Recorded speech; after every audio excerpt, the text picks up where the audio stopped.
প্রধানমন্ত্রী তারেক রহমান আজ সারা দেশের ইমাম, মুয়াজ্জিন ও বিভিন্ন ধর্মীয় উপাসনালয়ের প্রতিনিধিদের জন্য সরকার প্রদত্ত মাসিক ভাতা কার্যক্রমের অনুষ্ঠান উদ্বোধন করবেন। তথ্য ও সম্প্রচার মন্ত্রণালয় থেকে বৃহস্পতিবার রাতে পাঠানো এক সংবাদ বিজ্ঞপ্তিতে এই গুরুত্বপূর্ণ সিদ্ধান্তের কথা জানানো হয়েছে। সরকার এই সিদ্ধান্তটি দেশের ধর্মীয় ব্যক্তিত্বদের দীর্ঘদিনের দাবির প্রেক্ষিতে একটি বড় সামাজিক নিরাপত্তা কর্মসূচি হিসেবে বিবেচিত হয়েছে। রাজধানীর ওসমানী স্মৃতি মিলনায়তনে আয়োজিত এক বিশেষ অনুষ্ঠানের মাধ্যমে প্রধানমন্ত্রী এই কার্যক্রমের শুভ উদ্বোধন করবেন। সরকারের এই প্রকল্পের আওতায় কেবল মুসলিম সম্প্রদায়ের ইমাম, মুয়াজ্জিন এবং খাদেমরাই নন, বরং হিন্দু সম্প্রদায়ের পুরোহিত ও সেবায়েত এবং বৌদ্ধ সম্প্রদায়ের বিহার অধ্যক্ষ ও উপাধ্যক্ষরাও অন্তর্ভুক্ত রয়েছেন। অর্থাৎ দেশের সকল প্রধান ধর্মের উপাসনালয়গুলোর দায়িত্বে থাকা ব্যক্তিরা এখন থেকে নিয়মিতভাবে নির্দিষ্ট হারে সরকারি আর্থিক সুবিধা লাভ করবেন। ধর্মীয় প্রতিনিধিদের সামাজিক মর্যাদা ও জীবনযাত্রার মানোন্নয়নে বর্তমান সরকারের এটি একটি অন্যতম প্রধান উদ্যোগ। পানি মানে শুধু প্রবাহ নয়, এক জেলার জীবন, কৃষির স্পন্দন আর মানুষের ভবিষ্যৎ। সেই ভবিষ্যৎকে সামনে রেখে আগামী 16 মার্চ দিনাজপুরের কাহারোল উপজেলায় থেকে শুরু হচ্ছে দেশব্যাপী খাল খনন ও পুনর্খনন কর্মসূচি। জাতীয় এই কর্মসূচির উদ্বোধন করবেন প্রধানমন্ত্রী তারেক রহমান। ফলে উত্তর জনপদের জেলা দিনাজপুর এখন শুধু একটি অনুষ্ঠানকে ঘিরে নয়, বরং উন্নয়ন, জনসম্পৃক্ততা এবং রাজনৈতিক গুরুত্বের এক নতুন মুহূর্তকে সামনে রেখে প্রস্তুতি নিচ্ছে। দিনাজপুর প্রতিনিধি মুকুল চট্টোপাধ্যায়ের পাঠানো তথ্য ও চিত্রে বিস্তারিত জানাচ্ছেন জুবায়ের রহমান। 16 মার্চ দিনাজপুরের কাহারোল উপজেলা থেকে দেশব্যাপী খাল খনন ও পুনঃখনন কর্মসূচির উদ্বোধন করবেন প্রধানমন্ত্রী তারেক রহমান। সরকার বলছে 4 বছর মেয়াদী এই উদ্যোগের আওতায় দেশজুড়ে প্রায় 20,000 কিলোমিটার খাল, নদী, নালা ও জলাশয় খনন কিংবা পুনঃখননের পরিকল্পনা রয়েছে। এর লক্ষ্য জলাবদ্ধতা কমানো, সেচ ব্যবস্থা সচল করা, কৃষিকে সহায়তা দেওয়া এবং গ্রামীণ অর্থনীতিতে নতুন গতি আনা। প্রধানমন্ত্রীর নির্দেশনা অনুযায়ী যন্ত্রের ব্যবহার কমিয়ে 60 থেকে 70% কাজ সাধারণ শ্রমিকদের দিয়ে করানোর পরিকল্পনা রয়েছে, যাতে গ্রামাঞ্চলে কর্মসংস্থানের সুযোগ বাড়ে। একই সঙ্গে স্বেচ্ছাসেবী সংগঠন এবং শিক্ষার্থীদেরও সম্পৃক্ত করার উপর জোর দেওয়া হয়েছে। আমি বেশ কিছুদিন ধরে এখানে কাজ করতেছি, রাস্তায় পানি দিতেছি। আমরা খুব খুশি প্রধানমন্ত্রী আসবে, এই রাস্তা দিয়ে আসবে।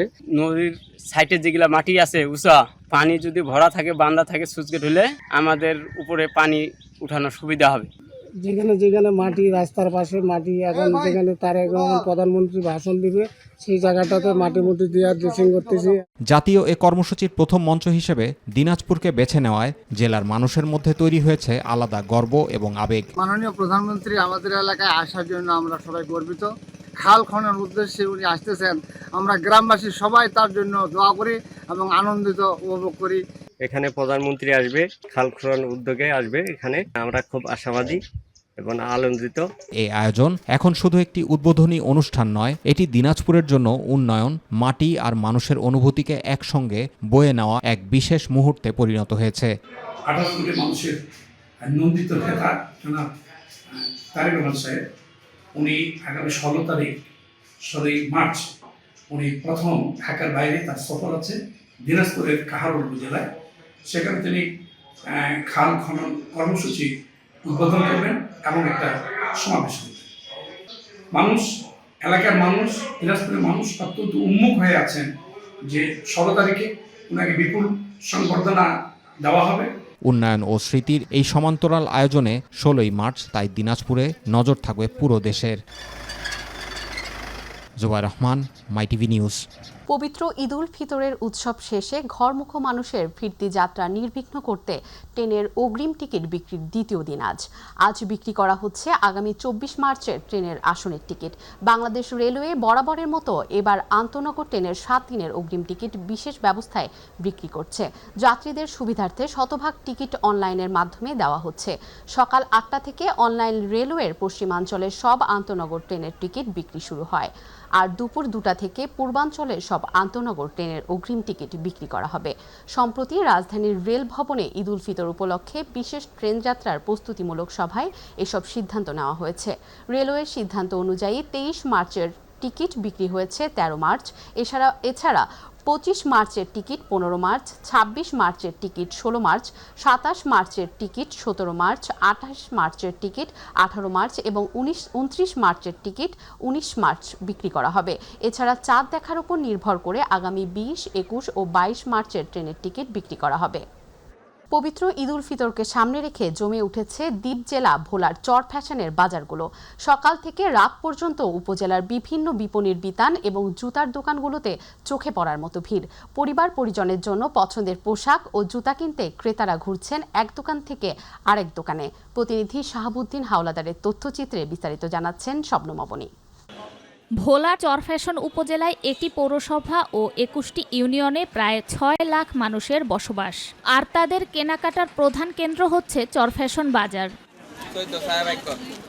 ঈদ ঘনিয়ে আসায় দূর দূরান্ত থেকে ক্রেতারা ভিড় করছেন এখানকার মার্কেট ও দোকানগুলোতে। পছন্দের পণ্যের দাম নিয়ে ক্রেতাদের মধ্যে রয়েছে মিশ্র প্রতিক্রিয়া।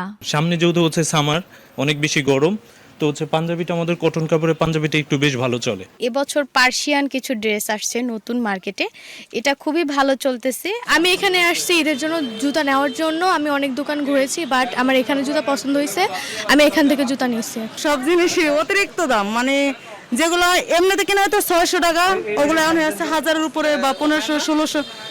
বাচ্চাদের জুতা 1600 নিচে তো কোনো স্যান্ডেলই নাই গা, তাহলে মানুষ কি কিনবে? এদিকে ঈদকে সামনে রেখে বাড়তি ভিড় সামাল দিতে বাজার এলাকায় বাড়ানো হয়েছে নিরাপত্তা ব্যবস্থা। ক্রেতা সাধারণদের সার্বিক নিরাপত্তার জন্য আমাদের পুলিশের টহল কার্যক্রম চলমান রয়েছে।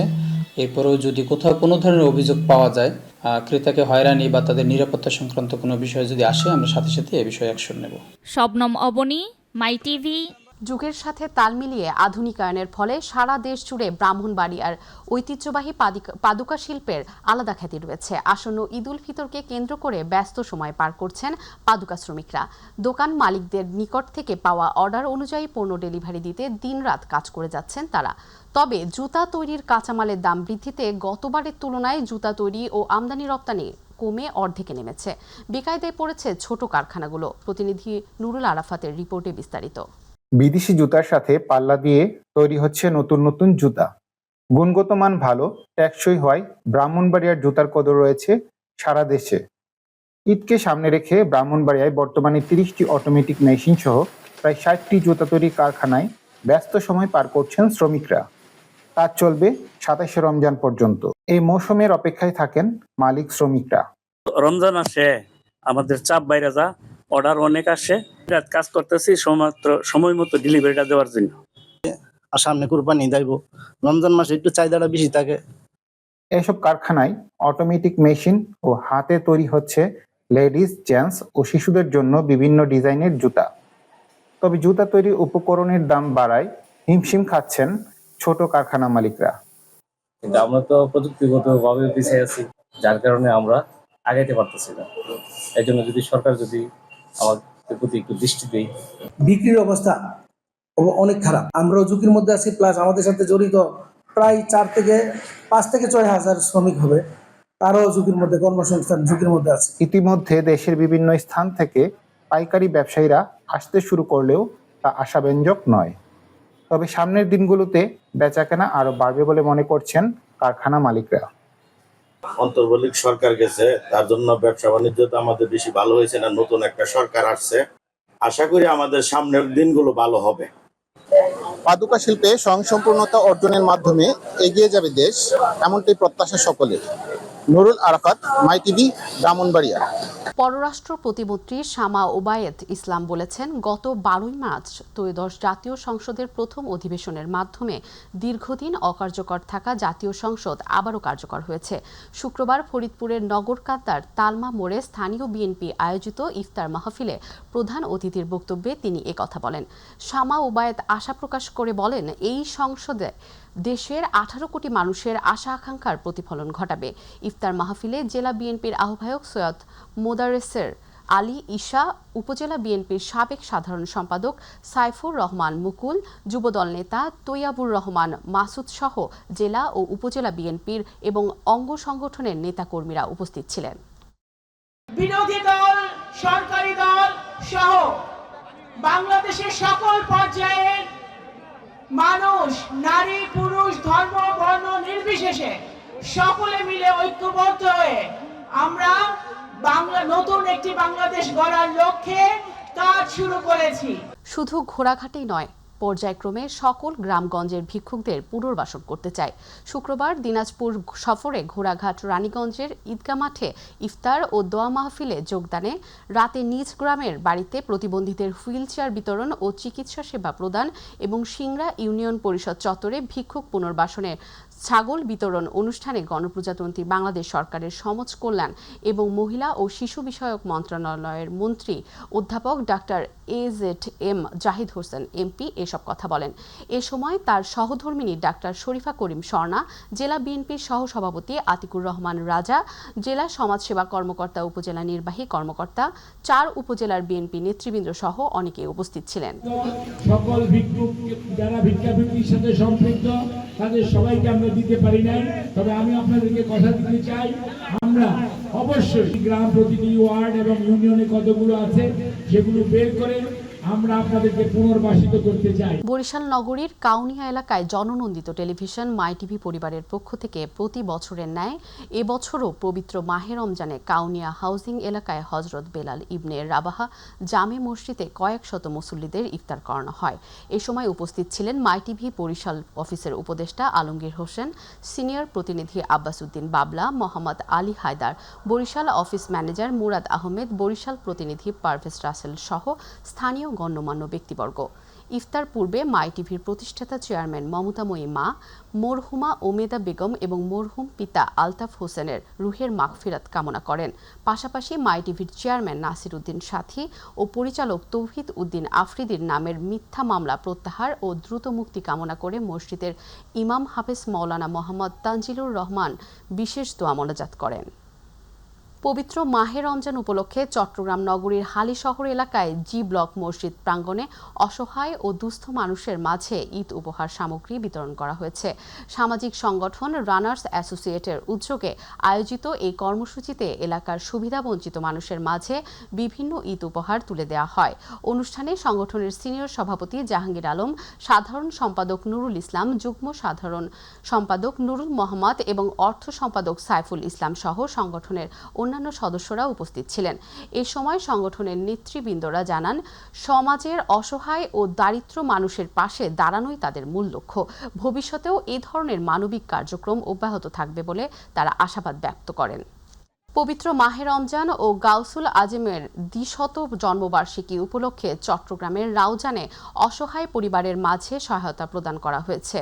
মাইজ ভান্ডার দরবার শরীফের সাজ্জাদ শিন আলহাজ মাওলানা শাহ সুফি সৈয়দ এমদাদুল হক মাইজ ভান্ডারীর অনুমোদন ও নায়েব সাজ্জাদ শিন সৈয়দ ইরফানুল হক মাইজ ভান্ডারীর নির্দেশনায় আঞ্জুমানে মোত্তাবেইনে গাউসে মাইজ ভান্ডারী এর শাহনগর, সাপলঙ্গা, ছত্রপড়া ও দালিলাবাদ দায়রা শাখার উদ্যোগে ১৭০টি পরিবারের মাঝে ঢেউটিন, চাল, নগদ অর্থ, বিবাহ সহায়তা এবং ঈদ উপহার সামগ্রী বিতরণ করা হয়।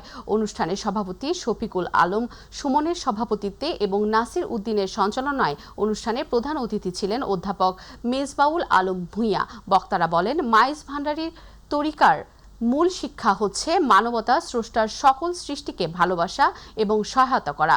এই সহায়তা কর্মসূচিতে বিভিন্ন ধর্মের মানুষের প্রতিও সহযোগিতা করা হয়েছে। গাইবান্ধার গোবিন্দগঞ্জে ৭ম শ্রেণীর এক স্কুল ছাত্রীকে ধর্ষণের অভিযোগে মমিন মিয়া নামে এক ব্যক্তিকে গ্রেপ্তার করেছে পুলিশ। অভিযুক্ত মমিন চাঁদপাড়া বাজারের একটি হোটেলের শ্রমিক হিসেবে কর্মরত ছিলেন। গোবিন্দগঞ্জের চাঁদপাড়া দ্বিমুখী উচ্চ বিদ্যালয়ের ৭ম শ্রেণীর ছাত্রী জান্নাতীকে জোরপূর্বক ধর্ষণ করে মমিন। ঘটনার পর মেয়েটি গুরুতর অসুস্থ হয়ে পড়লে স্থানীয়রা তাকে উদ্ধার করে দ্রুত হাসপাতালে ভর্তি করেন। বর্তমানে তিনি চিকিৎসাধীন রয়েছেন। গোবিন্দগঞ্জ থানায় অফিসার্স ইনচার্জ মোজাম্মেল হক ঘটনার সত্যতা নিশ্চিত করে জানান, অভিযুক্তকে গ্রেফতার করা হয়েছে এবং এ বিষয়ে আইনগত ব্যবস্থা প্রক্রিয়াধীন রয়েছে। ভিকটিমের চিকিৎসার দিকেও নজর রাখা হচ্ছে। বরিশালের গৌরনদী প্রেস ক্লাবের সাবেক সভাপতি ও মাই টিভির প্রতিনিধি সিনিয়র সাংবাদিক মোহাম্মদ গিয়াস উদ্দিন মিয়ার পিতা মরহুম জয়নাল আবেদিন মিয়া, মাতা কোহিনুর বেগম ও সদ্য প্রয়াত বোন বিউটি হকের রুহের মাগফিরাত কামনায় দিনভর কোরআনখানি, কবর জিয়ারত, মিলাদ মাহফিল ও ইফতারের আয়োজন করা হয়েছে। গতকাল হাজীবাড়ি বায়তুল নূর জামে মসজিদে ইফতার মাহফিলে বাংলাদেশের বিদ্যুৎ উন্নয়ন বোর্ডের অবসরপ্রাপ্ত পরিচালক বীর মুক্তিযোদ্ধা মোহাম্মদ নুরুল ইসলাম মিয়া, গৌরনদী হাইওয়ে থানার ওসি মোহাম্মদ শামীম শেখ সহ বিভিন্ন সাংবাদিক ও সুধীজন উপস্থিত ছিলেন। শেষে মরহুমদের রুহের মাগফিরাত কামনা করে দোয়া মোনাজাত পরিচালনা করেন হাজীবাড়ির বায়তুল নূর জামে মসজিদের পেশ ইমাম হযরত মাওলানা ইশা ফরাজি।